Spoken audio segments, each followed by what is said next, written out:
దక్షిణ కాశీగా పిలువబడే పంచరామ క్షేత్రాలలో ఒకటైనటువంటి ఆలయమే శ్రీ భీమేశ్వర స్వామి వారి ఆలయము దక్షారామం.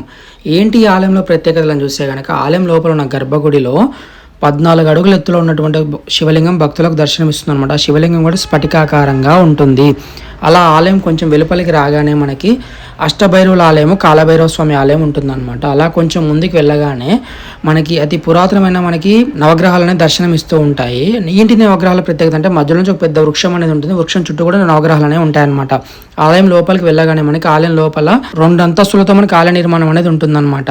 ఒక అంతస్తు నుంచి ఏమో మనకి శివలింగం పై భాగం కనిపిస్తుంది, మరొక అంతస్తు నుంచి కింద నుంచి ఏమో మనకి శివలింగం పీఠ భాగం కనిపిస్తుంది అనమాట. అది ఆలయం యొక్క ప్రత్యేకత. ఏ శివాలయంలో కూడా ఇలా ఉండదు. ఆ తర్వాత మనకి ఇంకో ప్రత్యేకత ఏంటంటే ఆలయం వెలుపల ఒక కాంపౌండ్ వాల్ అనేది ఉంటుంది, చుట్టూ గోడ ఉంటుంది. అలా మధ్యలో మళ్ళీ ఇంకొక కాంపౌండ్ వాల్, ఆ మధ్యలో మనకి ఆలయం అనేది ఉంటుంది అనమాట. ఎందుకు ఇలా నిర్మించి ఉంటారంటే ఆ కాలంలో కూడా కొన్ని విధ్వంసాల నుంచి ఆలయం కాపాడుకోవడానికి ఇలా డిజైనింగ్ చేసి ఉండొచ్చు అనమాట. అప్పటి ఆర్కిటెక్చర్స్ అనేవాళ్ళు. అసలు ఇది గ్రేట్ ఆర్కిటెక్చర్ కదా. మనకి ఆలయంలో 4 రాజగోపురాలనే ఉంటాయి.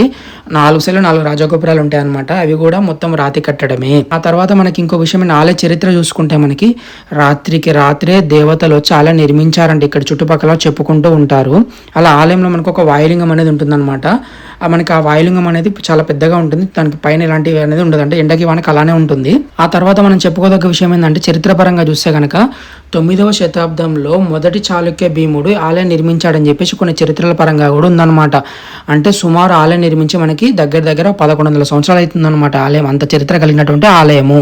ఆలయం బయట సైడ్ మనకి హనుమాన్ ఆలయం అనేది ఉంటుందన్నమాట. ఆంజనేయ స్వామి వారి ఆలయం ఉంటుంది. అలా పక్కకి రాగానే మనకి ఒక పెద్ద కోనేరు అనేది దర్శనం ఇస్తుంది అనమాట.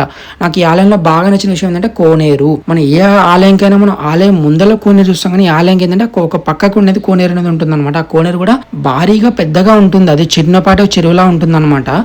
ఇంకొక మిస్టరీ ఏంటంటే ఆ కోనేరుకి వాటర్ ఎక్కడి నుంచి వస్తుంది ఏందనేది ఇప్పటిదాకా తెలియని ఒక మిస్టరీ అని చెప్పొచ్చు అనమాట. ఆ 365 days వాటర్, అందులో కోనేరులో వాటర్ అలానే ఉంటాయి అనమాట. అదొక పెద్ద మిస్టరీ. చూస్తున్నారు కదా బ్యాక్ సైడ్ డైరెక్ట్ అలా మనకి రాజగోపురం నుంచి డైరెక్ట్ కోనేరుకి రావచ్చు. అక్కడ స్టార్ట్ అయ్యి మనకి ఇక్కడ వరకు ఎండ్ అవుతుంది అనమాట.